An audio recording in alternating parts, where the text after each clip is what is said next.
Today I am going to discuss the topic reticulocyte count. आज जो topic मैं discuss करने जा रही हूँ वो है रेटिक्यूलोसाइट काउंट।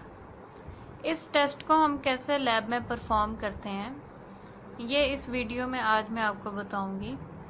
लेकिन उससे पहले क्या चीज़ जानना आपके लिए ज़रूरी है वो है इम्पोर्टेंस ऑफ टेस्ट कि रेटिक्यूलोसाइट चेक करने का आखिर मकसद क्या है, प्रिंसिपल ऑफ टेस्ट के किस प्रिंसिपल की बेस पे हम रेटिक्यूलोसाइट काउंट परफॉर्म करते हैं, रिएजेंट्स के कौन से रिएजेंट्स इस टेस्ट के लिए यूज़ होंगे, स्पेसिमेन यानी कि इस टेस्ट को करने के लिए हमें पेशेंट का कौन सा स्पेसिमेन चाहिए होगा, ब्लड, सीरम या प्लाज्मा, प्रोसीजर, इस टेस्ट का मेथड क्या है, वो सारा इसमें हम डिस्कस करेंगे।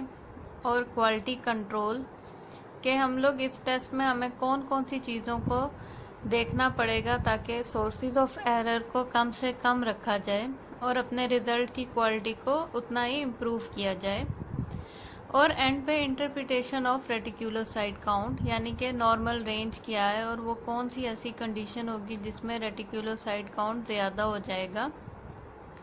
ये सब कुछ आज हम इस टॉपिक में डिस्कस करेंगे। तो सबसे पहले हम जो डिस्कस करेंगे वो है इम्पोर्टेंस ऑफ टेस्ट। सबसे पहले जो डिस्कस हम करेंगे वो है इम्पोर्टेंस ऑफ टेस्ट कि रेटिक्यूलोसाइट्स को चेक करना क्यों ज़रूरी है। तो इसलिए ज़रूरी है क्योंकि reticulocytes are immature red blood cells normally present in small number. सबसे पहले तो ये समझना है कि रेटिक्यूलोसाइट्स हैं क्या। रेटिक्यूलोसाइट्स रेड ब्लड सेल की हम कह सकते हैं कि सेकंड लास्ट स्टेज है, यानी कि रेटिक्यूलोसाइट्स जब मैच्योर होंगे तो वो रेड ब्लड सेल्स बन के ब्लड में बोन मैरो से रिलीज होंगे। But reticulocyte number increases when there is an increase in erythropoietic activity. लेकिन रेटिक्यूलोसाइट्स जो हैं उनकी तादाद में इजाफा होगा जैसे ही एरिथ्रोपोइटिक एक्टिविटी तेज़ होगी। एरिथ्रोपोइटिक एक्टिविटी क्या है? एरिथ्रोपोइटिक एक्टिविटी यानी कि रेड सेल की प्रोडक्शन का प्रोसेस। जैसे ही रेड सेल प्रोडक्शन प्रोसेस ज़्यादा होगा, तेज़ होगा किसी भी कंडीशन में, तो रेटिक्यूलोसाइट्स भी ज़्यादा रिलीज होंगे। Reticulocyte count assess bone marrow activity whether there is an effective response or there is an reduction in the number of red blood cells। हम एरिथ्रोपोइटिक एक्टिविटी जो कि बोन मैरो में हो रही है उससे हम क्या और चीज़ चेक कर सकते हैं वो ये है कि रेटिक्यूलोसाइट्स काउंट हमें हेल्प करेगी कि बोन मैरो में एरिथ्रोपोइटिक एक्टिविटी सही हो रही है, मतलब नॉर्मल हो रही है या कम हो रही है। कि कम वो किस सूरत में होगी? ड्यू टू हिमोलिसिस, किसी भी हिमोलिसिस की कंडीशन में या फिर एनीमिया की कंडीशन यानी कि ब्लड की कमी में भी एरिथ्रोपोइटिक एक्टिविटी तेज़ हो जाएगी जिसकी वजह से रेटिक्यूलोसाइट काउंट ज़्यादा बन के वो नॉर्मल ब्लड सेल्स के साथ भी रिलीज होना शुरू हो जाएंगे बोन मैरो से। A reticulocyte count is also important to check in the patient taking the treatment of anemia। Reticulocyte count हमें एक तो हिमोलिसिस होगी जिसमें चेक करना है, दूसरे क्या कंडीशन जिसमें हमें चेक करना ज़रूरी होते हैं वो मरीज़ जो कि एनीमिया की ट्रीटमेंट इलाज करवा रहे होते हैं उनके लिए भी हमें रेटिक्यूलोसाइट्स काउंट को चेक करना ज़रूरी होता है। तो रेटिक्यूलोसाइट बेसिकली क्यों इम्पॉर्टेंट है? क्योंकि रेटिक्यूलोसाइट एक ऐसी इमेच्योर रेड ब्लड स्टेज है जो कि एक नॉर्मल रेशो के मुताबिक, बहुत ही स्मॉल रेशो के मुताबिक बोन मैरो से रिलीज़ होती है और उससे हम ये अंदाज़ा कर सकते हैं कि बोन मैरो में रेड ब्लड सेल की प्रोडक्शन नॉर्मल हो रही है या नहीं हो रही है। Now I will discuss principle of test. अब मैं जो डिस्कस करूँगी वो principle of test. Principle of test का मतलब कि वो कौन से प्रिंसिपल है जिसके तहत हमने इस टेस्ट को परफॉर्म करना है। तो वो ये है कि a solution of supravital stains one that stain living material such as new methylene blue or brilliant crescent blue is incubated with a few drops of blood। यानी कि हम जो रिएजेंट यूज़ करेंगे इस टेस्ट को परफॉर्म करने के लिए वो या तो कंपनी दो नाम से अवेलेबल होगा, कंपनी रिएजेंट मिथाइलिन ब्लू या फिर उस पर लिखा होगा ब्रिलियंट क्रिसाइल ब्लू। हम लोगों ने सिर्फ और सिर्फ ये रिएजेंट यूज़ करना है रेटिक्यूलोसाइट काउंट के लिए। क्यों? क्योंकि हम लोगों को रेटिक्यूलोसाइट्स काउंट जो है वो लिविंग मटेरियल में ही देखना है, यानी कि ऐसा सॉल्यूशन यूज़ करना है जो कि स्टेन करें और सेल्स अपनी लिविंग फॉर्म में ही रहें, फिक्स नहीं हो। ऐसा क्यों है? क्योंकि to detect ribosomal RNA in reticulocytes the red cell must be stained while they are still living, not fixed. क्योंकि रेटिक्यूलोसाइट्स के अंदर जो स्पेशली करेक्टरिस्टिक डिफरेंस जो बनाता है उसको normal mature red blood cell से, वो ये है कि राइबोसोमल आरएनए मौजूद होगा रेटिक्यूलोसाइट में, और वो हम उसी सूरत में देख सकते हैं जबकि रेड सेल्स को फिक्स ना किया हुआ हो। फिक्सेटिव मतलब यानी कि अगर आपने जिम्जा स्टेन या लिशमेनिया स्टेन के बारे में पढ़ा होगा तो उसमें आपने पढ़ा होगा कि हम लोग स्लाइड को स्टेन करने से पहले यानी कि जिम्जा स्टेन यूज़ करने से पहले मेथनॉल से फिक्स करते हैं ताकि सेल्स की पोजीशन जो फॉर्म है या स्ट्रक्चर है वो फिक्स हो जाए। लेकिन रेटिक्यूलोसाइट काउंट के अंदर हम लोगों को जो स्मीयर है उसको लिविंग स्टेज में रखना है, जिसकी वजह से हम कौन सा स्टेन यूज करेंगे? Supravital methylene blue. सुप्रावाइटल का मतलब ही यही है कि one that stain living material. Then thin smear is made and reticulocyte count are counted microscopically। और फिर हम जो स्टेन यूज़ करेंगे to detect ribosomal RNA in reticulocyte count, उसका जो स्मीयर होगा उसको हमने बिल्कुल थिन बनाना है, थिक स्मीयर नहीं चाहिए, और उसके बाद हम माइक्रोस्कोप में उनको काउंट करेंगे। Reticulocytes are recognised by the violet blue stain granules of the ribosomal RNA they contain. जैसा कि पहले डिस्कस किया कि हम लोगों ने इस स्मीयर में जो माइक्रोस्कोप में देखना है वो यही है कि राइबोसोमल आरएनए वो जो कि डिफ्रेंशिएट करेगा रेटिक्यूलोसाइट्स को normal mature red blood cell, वो यही है राइबोसोमल आरएनए।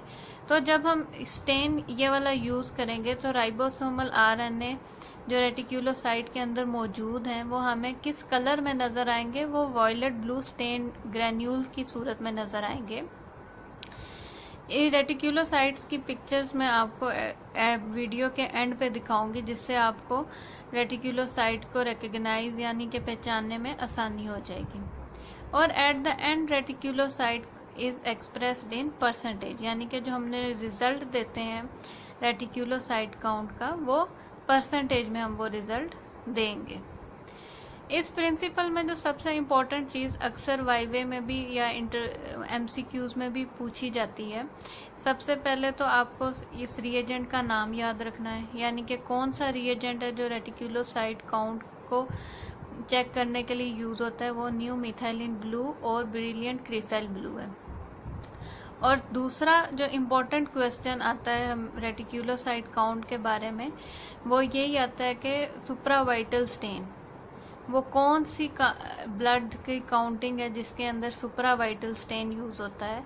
या वाईवे में भी आपके एग्जामिनर पूछ सकता है कि सुप्रावाइटल का मतलब क्या है, तो आपको पता होना चाहिए कि one that stain living material, यानी कि ऐसा स्टेन हम यूज़ करेंगे जिसके अंदर हमने स्मीयर को फिक्स नहीं किया हुआ होगा।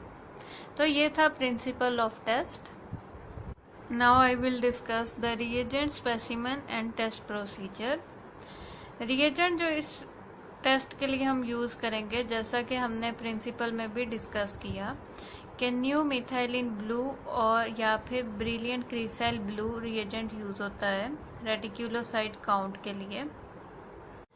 जो रिएजेंट सबसे अच्छा एक्सपीरियंस किया गया है अभी तक result point of view reticulocyte count की स्टेनिंग के लिए, वो न्यू मिथाइलिन ब्लू को ज़्यादा प्रेफर किया गया है ब्रिलियंट क्रिसेल ब्लू की निस्बत, क्योंकि न्यू मिथाइलिन ब्लू जो है वो राइबोसोमल आरएनए जो रेटिक्यूलोसाइट के अंदर मौजूद है उसे ज़्यादा अच्छा स्टेन करते हैं as compare to brilliant cresyl blue के लिए। नेक्स्ट, कौन सा स्पेसिमेन यूज होगा रेटिक्यूलोसाइट काउंट के लिए?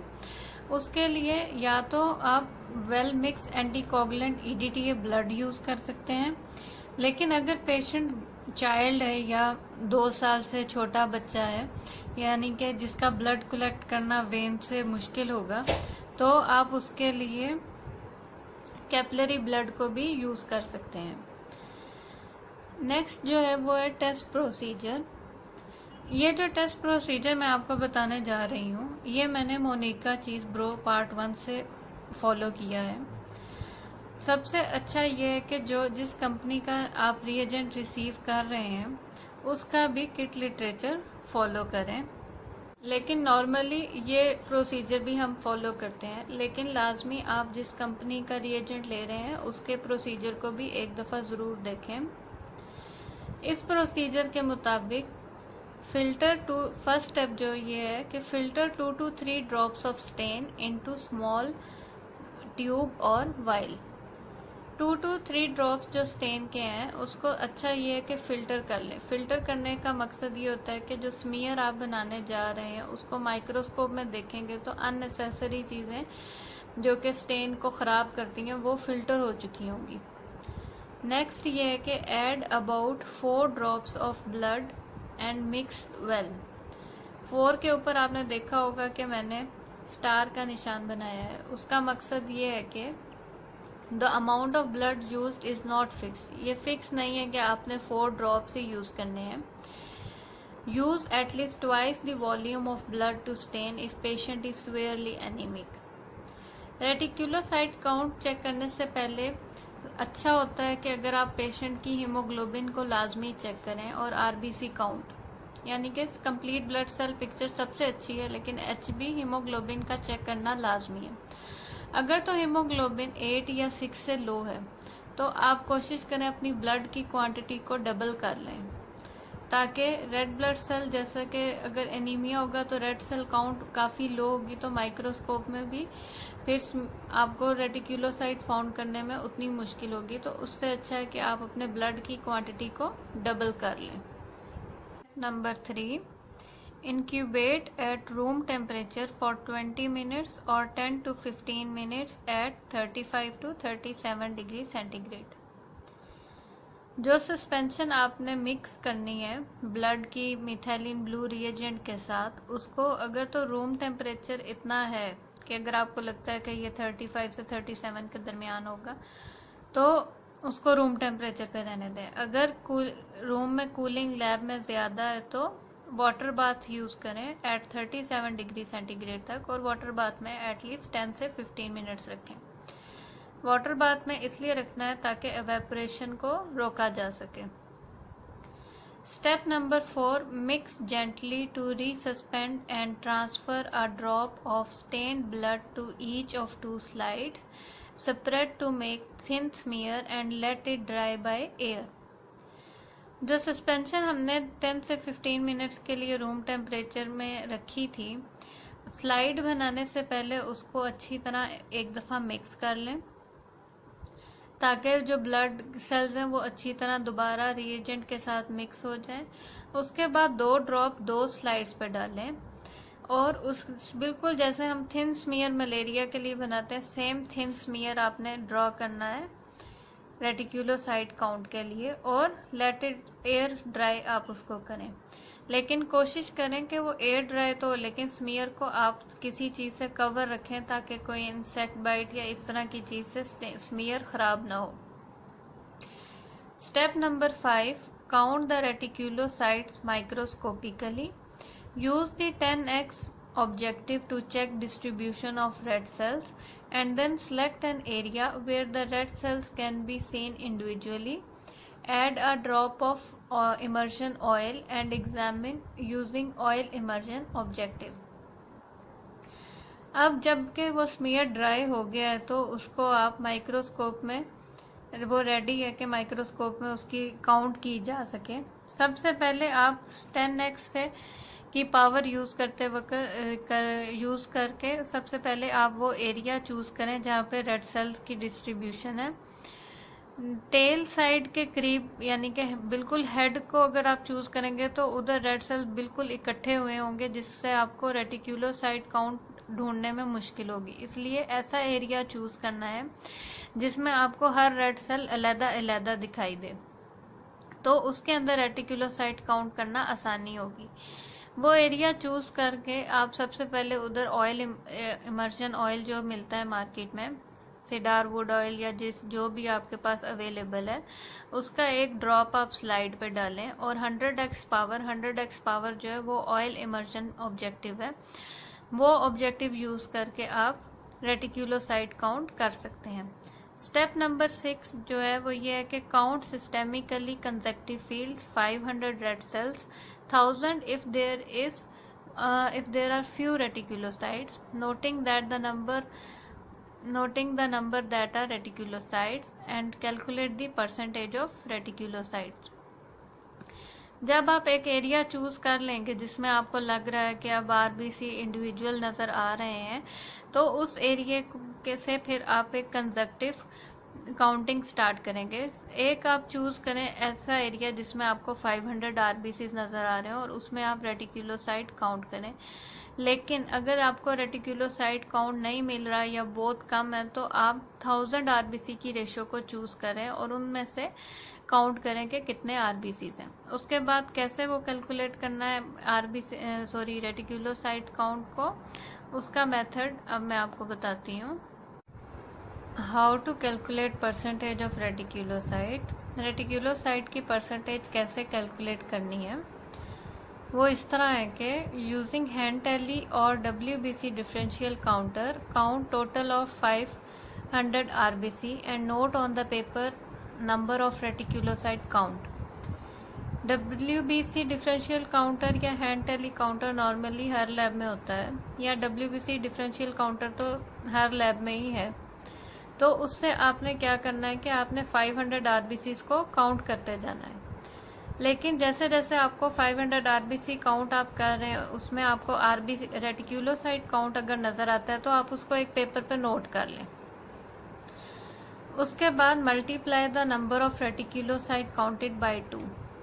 उसके बाद जितने आपको नंबर ऑफ रेटिक्यूलोसाइट नज़र आएंगे उस वैल्यू को आपने 2 से मल्टीप्लाई करना है, और उसके बाद divide the figure by 10 to obtain percentage figure. उसके बाद जो आपको मिलेगी count, number of reticulocyte count 2 से मल्टीप्लाई करने के बाद, उसके बाद आपने उस वैल्यू को 10 से डिवाइड करना है ताकि आपको अपनी फिगर परसेंटेज में मिल जाए। फॉर एग्जांपल, अगर 500 आरबीसी काउंट करते वक्त 7 रेटिक्यूलोसाइट काउंट नज़र आए हैं, तो मैंने 7 को 2 से मल्टीप्लाई किया तो 14 आया, और अब मुझे परसेंटेज में वैल्यू चाहिए तो 14 को 10 से डिवाइड किया तो 1.4%, यानी कि 1.4% हम लोगों का रिजल्ट होगा उस स्मीयर का। लेकिन report the reticulocyte count as the average of 2 counts performed. जैसा कि हमने प्रोसीजर के स्टार्ट में बोला था कि हम लोगों ने 2 स्मीयर्स बनाने अपने रिजल्ट को कंफर्म करने के लिए, तो दूसरे स्मीयर को भी इसी तरीके से आपने काउंट करना है और उसका जो रिजल्ट आएगा उसकी एवरेज इससे निकालनी है, यानी कि इन दोनों रिजल्ट को ऐड करके उसको 2 से डिवाइड करके आपको एवरेज मिल जाएगी। तो आपने वो वाला रिजल्ट रिपोर्ट करना है। ये था हमारा प्रोसीजर। अब हम डिस्कस करेंगे क्वालिटी कंट्रोल, यानी कि वो कौन से ऐसे एरर्स होंगे जिनको हमने देखना है कि अवॉइड किया जाए ताकि रिज़ल्ट में वो अफेक्ट ना करें। जब आप 2 स्लाइड्स को माइक्रोस्कोप में ऑब्जर्व करेंगे रेटिक्यूलोसाइट काउंट के लिए, और उसके बाद जब परसेंटेज निकलेगी दोनों स्लाइड्स का, मतलब सेपरेट रिज़ल्ट, तो सबसे पहले आपने ये नोट करना है कि उस रिजल्ट जो 2 स्मीयर्स का रिजल्ट होगा उसमें 20% से ज़्यादा डिफरेंस नहीं होना चाहिए। अगर तो दोनों रिजल्ट्स का डिफरेंस 20% से ज़्यादा है तो इसका मतलब है कि आपको अपना टेस्ट रिपीट करने की ज़रूरत है, क्योंकि उसमें कई सोर्स ऑफ एरर हो सकते हैं। For example, number 1, not mixing adequately the stain before making smear. जैसा कि हमने पहले प्रोसीजर में डिस्कस किया था कि स्मीयर बनाने से पहले एक दफ़ा रेड सेल सस्पेंशन को अच्छी तरह रिएजेंट के साथ दोबारा मिक्स करके फिर हमने स्मीयर बनाना है। लेकिन अगर हम डायरेक्ट रिएजेंट ऊपर ले लेंगे विदाउट मिक्सिंग स्मीयर तो उससे ये होगा कि very few number of reticulocyte count हम लोगों को या आरबीसी काउंट नजर आएंगे। Second, not counting the cells accurately और काउंटिंग टू फ्यू सेल्स। जैसा कि पहले बताया कि we have to count 500 RBC, मतलब 500 आरबीसी काउंट करने हैं, या फिर अगर आरबीसी काउंट कम है तो 1000 करने हैं। लेकिन अगर आप 500 से भी कम आरबीसी काउंट करते हैं तो ये भी आपके रिजल्ट को अफेक्ट करेगा। जितने कम आरबीसी काउंट होंगे उतने ही कम रेटिकुलोसाइट काउंट भी होगी। Point number 3, using a stain which has become contaminated और नॉट बीन फिल्टर्ड। स्टेन सबसे अच्छा यही है कि रिएजेंट यूज करने से पहले जो उसके जितना हमें चाहिए उसको फिल्टर कर लें। अगर तो वो स्टेन फिल्टर अच्छा नहीं किया हुआ तो या अगर उसमें कोई कंटेमिनेशन है तो ये ज़रूर अफेक्ट करेगी फॉल्स इन रिजल्ट में, यानी कि आप कई सेल्स ऐसे होंगे जो स्टेन या कंटेमिनेशन आरबीसीज पे होगी जो कि आपको लगेगा कि शायद ये रेटिकुलोसाइट है, तो वो फॉल्स रिजल्ट में उसका अफेक्ट ज़्यादा होगा। And point number 4, confusing reticulocyte with any other cell. या तो आपको मतलब मिसाल के तौर पे हेन्स बॉडीज आरबीसी की एक एबनॉर्मल करेक्टरिस्टिक मॉर्फोलॉजिकल करेक्टरिस्टिक है, वो समटाइम अगर वो किसी पेशेंट के अंदर ज़्यादा है तो वो आपको कंफ्यूज करेगी रेटिकुलोसाइट के साथ, जिसकी वजह से आपके रिजल्ट में एरर आ सकता है। ये थे sources of error. Now I will discuss interpretation of reticulocyte count. Normal range क्या होती है रेटिकुलोसाइट काउंट की? इन्फेंट्स एट बर्थ उनके अंदर रेटिकुलोसाइट काउंट होगा 2 से 5%, but in children and adults reticulocyte count कितना होगा? 0.5 से 2.5%। As you can see difference कि इन्फेंट्स में रेटिकुलोसाइट काउंट की रेशो ज़्यादा होगी क्योंकि उनके अंदर एरिथ्रोपोइटिक एक्टिविटी काफ़ी ज़्यादा होती है as compared to children and adult, और चिल्ड्रन और अडल्ट्स में कितनी होगी? 0.5 से 2.5%। Now I will discuss that in which condition, के कौन सी ऐसी कंडीशन है जिसमें रेटिकुलोसाइट काउंट ज़्यादा होगी, कौन सी ऐसी डिजीज और एबनॉर्मेलिटी है in which reticulocyte count will be high, that I will discuss with you. वो कौन सी कंडीशंस हैं जिसमें रेटिकुलोसाइट काउंट ज़्यादा या कम होती है? Raised reticulocyte count will be in haemolytic anaemia, acute blood loss, iron deficiency anaemia और megaloblastic anaemia therapy. Haemolytic anaemia में रेटिकुलोसाइट काउंट ज़्यादा होगी। अगर ब्लड लॉस किसी एक्सीडेंट या कोई भी इंसिडेंट है या कोई भी सर्जरी है या कोई भी ऐसा इन्फेक्शन है जिसमें ब्लड लॉस ज़्यादा हो रहा है, उस सूरत में भी रेटिकुलोसाइट काउंट ज़्यादा होगा। और आयरन डेफिशिएंसी एनीमिया और मेगैलोब्लास्टिक एनीमिया थेरेपी लेते हुए यानी कि ट्रीटमेंट कराते वक्त भी कई दफ़ा रेटिकुलोसाइट काउंट ज़्यादा होगा। डिक्रीज रेटिकुलोसाइट काउंट ऐसी कंडीशन में होगा in which the decrease reticulocyte count is associated with infective erythropoiesis और decrease production of red blood cells. कोई भी ऐसा या तो कोई इन्फेक्शन होगा बोन मैरो में या कोई ऐसी कंडीशन होगी जिसमें red blood cell production affect होगी और वो डिक्रीज प्रोडक्शन होगी रेड ब्लड सेल्स की, जिसकी वजह से रेटिकुलोसाइट काउंट भी डिक्रीज हो जाएगा। अब मैं आपके साथ सब कुछ माइक्रोस्कोपिक इमेजेस शेयर करूंगी रेटिकुलोसाइट्स के, जिससे आपको मालूम पड़ेगा कि रेटिक्यूलोसाइट काउंट माइक्रोस्कोप में कैसा नज़र आता है और आपको प्रैक्टिकल करते वक्त ज़्यादा आसानी होगी समझने में।